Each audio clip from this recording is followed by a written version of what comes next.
ഇല്ലാതാക്കണമെങ്കിൽ എന്നെ കൊല്ലേണ്ടി വരും. തൃണമൂൽ കോൺഗ്രസ് നേതാക്കളെയും പ്രവർത്തകരെയും ലക്ഷ്യമിട്ട് നടക്കുന്ന രാഷ്ട്രീയ നീക്കങ്ങൾക്കെതിരെ ആഞ്ഞടിച്ച് പാർട്ടി അധ്യക്ഷ മമതാ ബാനർജി. എന്തൊക്കെ പ്രതിസന്ധി വന്നാലും തൃണമൂൽ കോൺഗ്രസിന്റെ നാഥയായി താൻ ഉണ്ടാകുമെന്നാണ് അവർ പറഞ്ഞു വെക്കുന്നത്. തന്നെ നിശബ്ദയാക്കാനോ തൃണമൂൽ കോൺഗ്രസിനെ ഇല്ലാതാക്കാനോ ആഗ്രഹിക്കുന്നുവെങ്കിൽ ഭരണകക്ഷിക്ക് തന്നെ കൊല്ലേണ്ടി വരുമെന്ന് മമതാ ബാനർജി പ്രഖ്യാപിക്കുകയായിരുന്നു. പാർട്ടിയിലുണ്ടായ സമീപകാല വിമത നീക്കങ്ങളെക്കുറിച്ചും TMC നേതാക്കൾ നേരിടുന്ന പീഡനങ്ങളെക്കുറിച്ചും ഒരു വീഡിയോ സന്ദേശത്തിലൂടെയാണ് അവർ മൗനം വെടിഞ്ഞ് പ്രതികരിച്ചത്.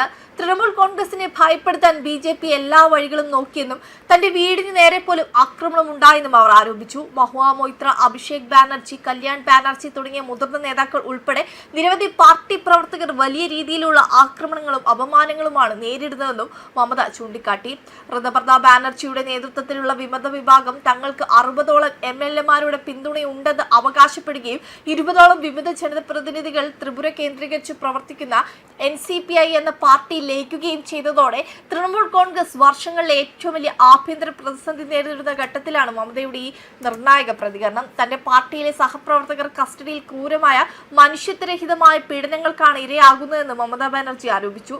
തടവറയിൽ പലർക്കും തറയിലാണ് ഉറങ്ങേണ്ടി വരുന്നത്. അരയിൽ കയർ കെട്ടിയും കാലുകളിൽ വിലങ്ങണിയിച്ചുമാണ് അവരെ കൊണ്ടുപോകുന്നത്. ചിലരുടെ തല മൊട്ടയടിക്കുകയും മറ്റു ചിലർക്ക് നേരെ അഴുക്കുവെള്ളം തളിക്കുകയും ചെയ്യുന്നു. ഇതൊന്നും ബംഗാളിന്റെ സംസ്കാരമല്ലെന്നും തങ്ങളും 15 വർഷം അധികാരത്തിലുണ്ടായിരുന്നെന്നും എന്നാൽ ഒരിക്കലും പോലീസിനെ കൊണ്ട് ഇങ്ങനെയൊന്നും ചെയ്യിപ്പിച്ചിട്ടില്ലെന്നും അവർ പറഞ്ഞു. അതേസമയം പശ്ചിമ ബംഗാൾ തൃണമൂൽ കോൺഗ്രസ് വിട്ട് BJP-യിൽ ചേർന്ന 3 മുൻ രാജ്യസഭാ MP-മാരെ തന്നെ വരാനിരിക്കുന്ന രാജ്യസഭാ ഉപതെരഞ്ഞെടുപ്പിൽ BJP സ്ഥാനാർത്ഥികളായി പ്രഖ്യാപിച്ചു. സുഷ്മിത ദേവ്, സുഗേന്ദു ശേഖർ റേ, പ്രകാശ് ശിക് ബരൈക് എന്നിവരാണ് ജൂലൈ 24 നടക്കുന്ന ഉപതെരഞ്ഞെടുപ്പിൽ BJP ടിക്കറ്റിൽ മത്സരിക്കുക.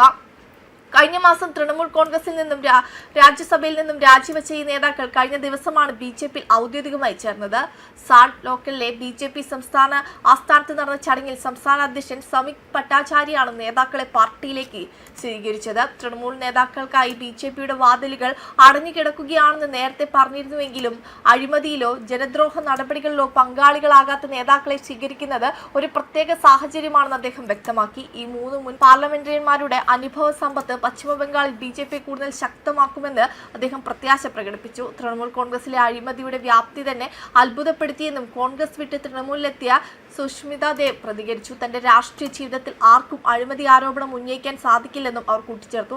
അസമിൽ നിന്നുള്ള നേതാവായ സുഷ്മിത കൊൽക്കത്തയിൽ വെച്ച് BJP-യിൽ ചേർന്ന പാർട്ടി നേതൃത്വത്തിന്റെ തീരുമാനപ്രകാരമാണ്. ബംഗാളിലെ ജനങ്ങൾ തന്നെ 2 തവണ രാജ്യസഭയിലേക്ക് തെരഞ്ഞെടുത്തവരാണെന്നും ആ ബഹുമാനം നിലനിർത്തണമെന്നും അസം മുഖ്യമന്ത്രി ഹിമന്ത ബിശ്വ ശർമ്മ തന്നോട് നിർദ്ദേശിച്ചതായും അവർ വെളിപ്പെടുത്തി.